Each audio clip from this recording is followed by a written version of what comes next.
नमस्कार, मैं श्रीमती आभा जैन, सहायक अध्यापिका, राजकीय बालिका इंटर कॉलेज वाराणसी से। आज हम लोग हाई स्कूल का चैप्टर 1 जो कि केमिस्ट्री का चैप्टर है, रासायनिक अभिक्रियाएं एवं समीकरण, इसे पढ़ेंगे। Good morning students. आज हम लोग क्लास 10th का साइंस का फर्स्ट चैप्टर पढ़ेंगे जो कि केमिस्ट्री का है, रासायनिक अभिक्रियाएं एवं समीकरण। सबसे पहले रासायनिक अभिक्रिया से आप क्या समझते हैं? अभिक्रिया मतलब इंग्लिश में बोलते हैं रिएक्शन। रासायनिक अभिक्रिया केमिकल रिएक्शन। दो तरह की अभिक्रियाएं होती हैं, भौतिक अभिक्रिया और रासायनिक अभिक्रिया। रासायनिक अभिक्रिया हम कब कहते हैं? जब किसी वस्तु की प्रारंभिक प्रकृति और पहचान में बदलाव आ जाए तो हम कहते हैं कि उसमें एक रासायनिक अभिक्रिया हुई है। जैसे उदाहरण के लिए, अगर लोहे की कील को नमी में खुला छोड़ दें तो क्या होगा? उसमें जंग लग जाएगी। तो जंग लगने से लोहे की प्रकृति और पहचान बदल जाएगी। इसका मतलब लोहे ने क्या कर लिया? ऑक्सीजन से और नमी से मिलकर रासायनिक अभिक्रिया कर ली और जंग का निर्माण किया। ऐसे ही दूध को गर्मी में खुला छोड़ दें तो क्या होगा? दूध फट जाएगा। दूध फटने से दूध की प्रकृति और पहचान में अंतर आ जाएगा।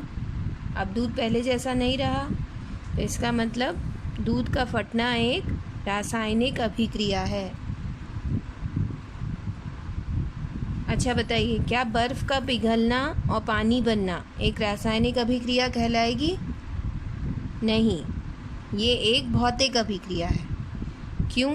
क्योंकि जब बर्फ़, ये उसकी सिर्फ स्टेट बदली है। पहले सॉलिड स्टेट में था बर्फ़, पानी लिक्विड स्टेट है, लेकिन पहले भी उसमें पानी के ही सारे गुण थे और अभी भी उसमें सारे गुण पानी ही वाले हैं। उसकी प्रकृति नहीं बदली। इसीलिए ये कौन सी अभिक्रिया कहलाएगी? भौतिक अभिक्रिया। एक और एग्जाम्पल है, जैसे चेहरे पर हम मुल्तानी मिट्टी लगाए और एक है कि चेहरे पर एसिड फेंक दिया किसी ने, तो कौन सी अभिक्रिया भौतिक अभिक्रिया होगी और कौन सी रासायनिक होगी? चेहरे पर अगर हम मुल्तानी मिट्टी लगाकर धो देते हैं तो भी हमारा चेहरा पहले जैसा ही रहेगा। इसका मतलब ये एक भौतिक अभिक्रिया है।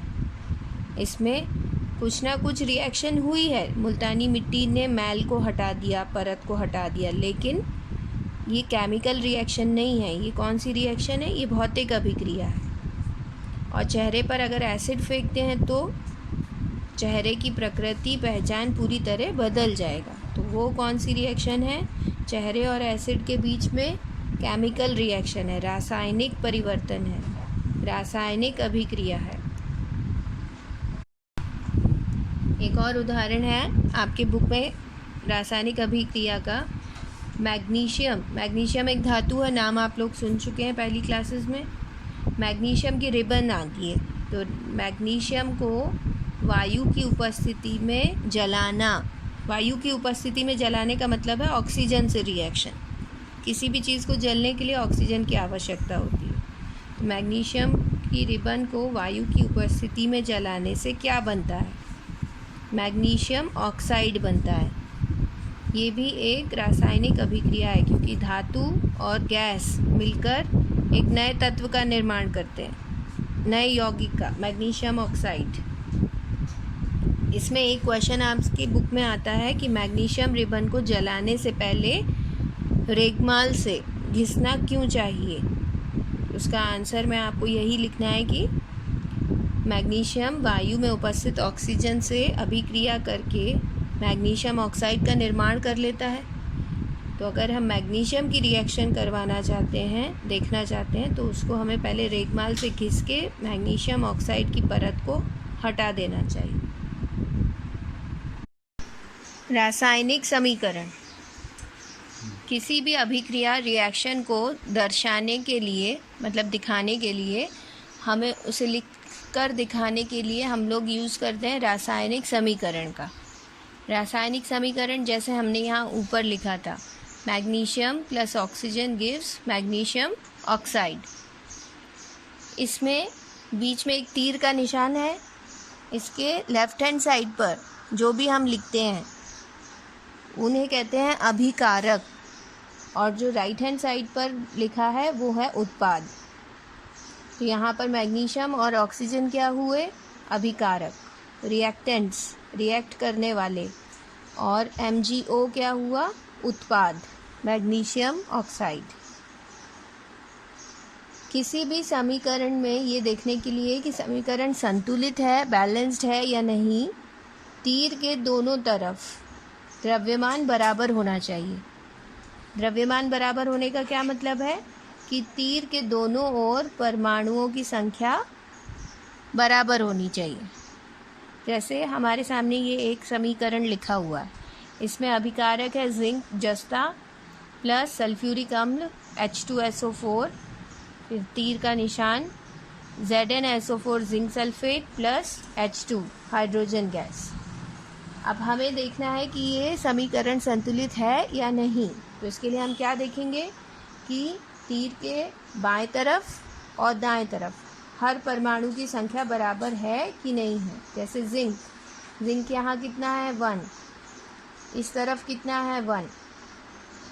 हाइड्रोजन की संख्या लेफ्ट हैंड साइड है 2, राइट हैंड साइड हाइड्रोजन की संख्या 2, लेफ्ट हैंड साइड सल्फर की संख्या 1, राइट हैंड साइड 1, ऑक्सीजन की संख्या 4, इधर भी ऑक्सीजन की संख्या 4। इसका मतलब ये समीकरण संतुलित है। ऐसे एक और समीकरण हमारे सामने है Fe प्लस H2O गिव्स, इस निशान को इंग्लिश में बोलते हैं गिव्स मतलब देता है। Fe और H2O मिलकर देते हैं Fe3O4 प्लस H2। अब बताइए क्या ये समीकरण संतुलित है? तो इसके लिए क्या करेंगे? Fe को देखें पहले। Fe की संख्या लेफ्ट हैंड साइड पे कितनी है? 1, राइट हैंड साइड में कितनी है? 3। इसका मतलब ये समीकरण संतुलित नहीं है। हाइड्रोजन की संख्या लेफ्ट हैंड साइड कितनी है? 2, और राइट हैंड साइड कितनी है? 2। हाइड्रोजन की संख्या दोनों तरफ बराबर है। ऑक्सीजन की संख्या लेफ्ट हैंड साइड कितनी है? 1, राइट हैंड साइड कितनी है? 4। तो आयरन और ऑक्सीजन की संख्या दोनों तरफ बराबर नहीं है, इसलिए ये समीकरण संतुलित नहीं है। अब किसी भी समीकरण को संतुलित करने के लिए हम क्या करेंगे? संतुलित करने के लिए पहले इनमें से कोई भी एक परमाणु आप ले लीजिए। जैसे हमने पहले ले लिया ऑक्सीजन। तो प्रारंभ में ऑक्सीजन की संख्या लेफ्ट हैंड साइड में कितनी है? 1 है। H2O में ऑक्सीजन कितना है? 1। और राइट हैंड साइड कितना है ऑक्सीजन? 4। संतुलित करने के लिए हमको क्या करना पड़ेगा? इस 1 को भी 4 बनाना है। तो 1 गुणे 4, तब दोनों तरफ बराबर हो जाएगा। तो ऑक्सीजन को बैलेंस करने के लिए जो हमें 4 लगाना है, अभी हमने क्या लिखा था पीछे? Right hand side, left hand side हमको 4 का गुणा करना है। तो ये जो हमारी रिएक्शन है इसमें लेफ्ट हैंड साइड इस तरफ 4 का गुणा करना है। लेकिन ये 4 हम लोग यहाँ नहीं लिख सकते, ऑक्सीजन के बगल में नहीं लिखेंगे। कहाँ लिखेंगे? H2O के आगे लिखेंगे, क्योंकि अगर हमने H2O4 लिखा तो ये जल का सूत्र नहीं रह जाएगा और हम सूत्रों को नहीं बदल सकते रिएक्शन बैलेंस करने के लिए। जब भी हम कोई नंबर ऐड करेंगे तो उसको आगे ही लिखेंगे। तो Fe plus 4H2O gives Fe3O4 plus H2। अब इसमें देखिए हाइड्रोजन की संख्या को बराबर करने के लिए हाइड्रोजन की संख्या लेफ्ट हैंड साइड में कितनी है? 4 × 2 गुणा करके बताई जाती है। तो 4 × 2 8, और राइट हैंड साइड 2। बराबर करने के लिए क्या करना पड़ेगा? जिस तरफ कम है राइट हैंड साइड में 2 है, इसको 8 के बराबर करने के लिए 4 से गुणा करना पड़ेगा। मतलब राइट हैंड साइड में जो हाइड्रोजन है उसके आगे हमको 4 लिखना पड़ेगा। अब हमारी रिएक्शन क्या हो गई? Fe plus 4H2O gives Fe3O4 plus 4H2। अब आयरन को देखिए, लोहे को संतुलित करने के लिए, लोहे को इंग्लिश में आयरन बोलते हैं, इसका चिन्ह है Fe। प्रारंभ में Fe की संख्या लेफ्ट हैंड साइड में कितनी है 1 और राइट हैंड साइड में कितनी है 3। संतुलित करने के लिए हमें क्या करना पड़ेगा, लेफ्ट हैंड साइड में 3 का गुणा करना पड़ेगा। मतलब लेफ्ट हैंड साइड में जो Fe है उसके आगे हमें 3 लिखना पड़ेगा। अब हमारी संख्या क्या हो गई, 3Fe plus 4H2O gives Fe3O4 plus 4H2। अब देखिए हमारे सारे परमाणुओं की संख्या दोनों तरफ बराबर हो गई है। Fe3 इधर है, इधर भी 3 है। हाइड्रोजन 4 2 8 है, इधर हाइड्रोजन 4 2 8 है। ऑक्सीजन की संख्या 4 है, इधर भी ऑक्सीजन की संख्या 4। इस तरह से रिएक्शन को संतुलित करने को हिट एंड ट्रायल मेथड कहते हैं। नेक्स्ट टॉपिक है रासायनिक अभिक्रियाओं के प्रकार। इस चैप्टर में हम लोग 4 तरह की रासायनिक अभिक्रियाएं पढ़ेंगे। पहला है संयोजन अभिक्रिया। संयोजन का मतलब जुड़ना। यदि 2 या 2 से अधिक अभिकारक मिलकर एकल उत्पाद का निर्माण करते हैं तो इसे संयोजन अभिक्रिया कहते हैं।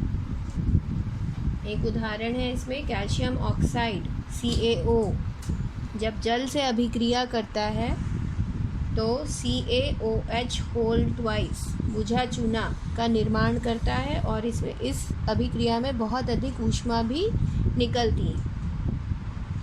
कैल्शियम ऑक्साइड मतलब अनबुझा चूना और पानी से मिलकर ये बुझा चूना कहलाता है, जिसको हम लोग सफ़ेदी कहते हैं, पुताई के लिए इस्तेमाल करते हैं। आपने देखा होगा चूने को जब पानी में घोलते हैं तो बहुत ज़्यादा गर्मी निकलती है, ऊष्मा निकलती है।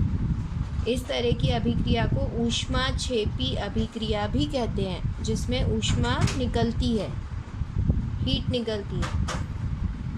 दो अभिकारकों के मिलने से एकल उत्पाद, एक उत्पाद बना सिंगल, तो ये अभिक्रिया कहलाएगी संयोजन अभिक्रिया। दूसरा वियोजन या अपघटन अभिक्रिया। फेरस सल्फेट सॉलिड स्टेट में आता है।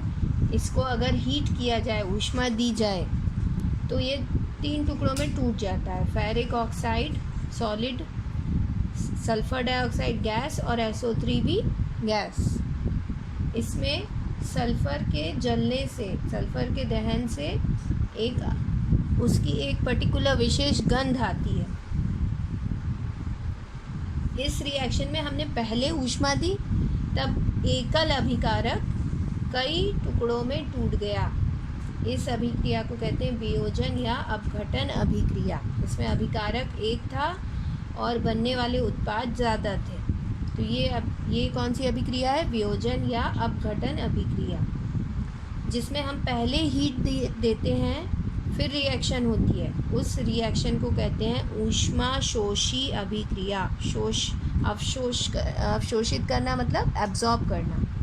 जो हीट को एब्जॉर्ब करती है रिएक्शन, वो कहलाती है ऊष्माशोषी अभिक्रिया। जिसमें हीट निकलती है वो कहलाती है ऊष्माक्षेपी अभिक्रिया। थर्ड है विस्थापन अभिक्रिया। विस्थापन अभिक्रिया में Fe, लोहे की एक हमने कील ले ली, लोहे का चिन्ह क्या है Fe।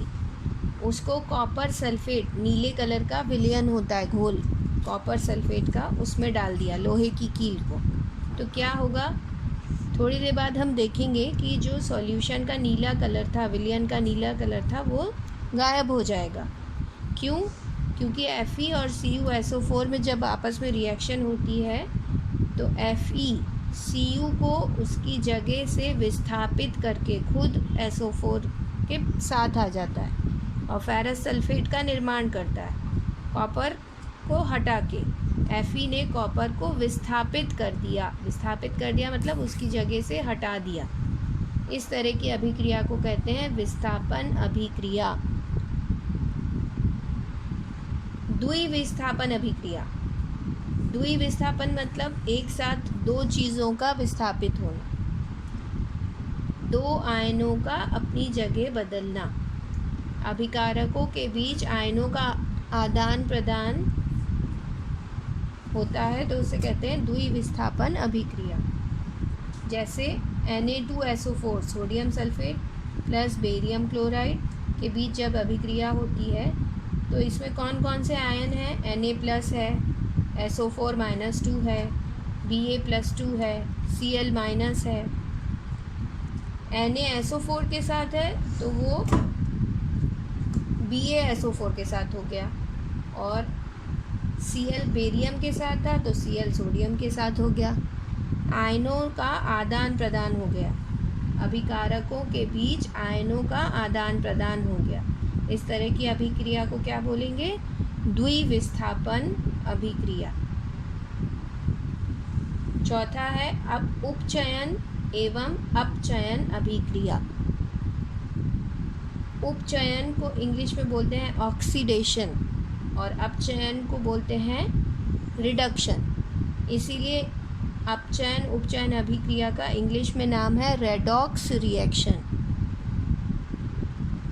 उपचयन का मतलब होता है किसी यौगिक में ऑक्सीजन की वृद्धि होना, बढ़ जाना, ऑक्सीजन की मात्रा का बढ़ जाना कहलाता है उपचयन या ऑक्सीडेशन। अपचयन मतलब ऑक्सीजन का ह्रास, ऑक्सीजन का कम होना, ऑक्सीजन का लॉस होना।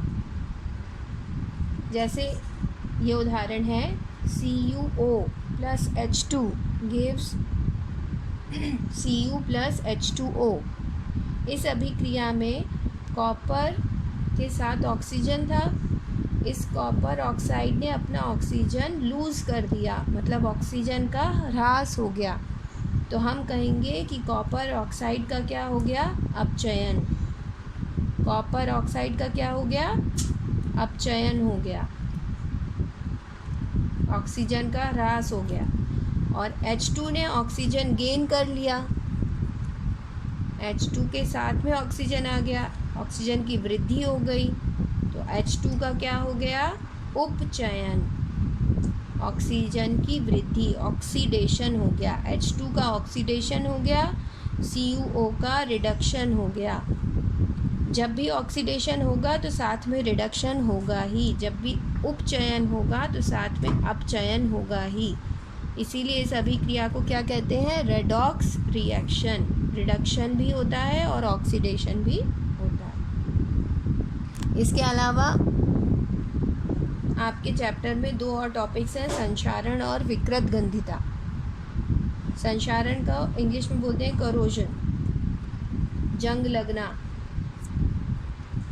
जब कोई धातु जैसे लोहा, जिंक वायु और नमी के संपर्क में आती है, तो वायु में ऑक्सीजन है और नमी में जल H2O, इनसे अभिक्रिया करके वो एक यौगिक का निर्माण कर लेती है, उसे कहते हैं संक्षारण। और विकृत गंधिता का मतलब होता है जब हम तैलीय खाद्य सामग्री बनाते हैं, जैसे घर में मम्मी तेल की कोई भी चीज़ बनाती है, शक्कर पारे बनाया है या नमकीन पारे बनाए, तो अगर उन्हें लंबे समय तक रख दिया जाए तो उनके स्वाद और गंध विकृत हो जाते हैं, ख़राब होने लगते हैं। हम बोलते हैं इसमें तेल महकने लगा, ये चीज़ महकने लगी, उसका क्या मतलब है? उसे कहते हैं विकृत गंधिता।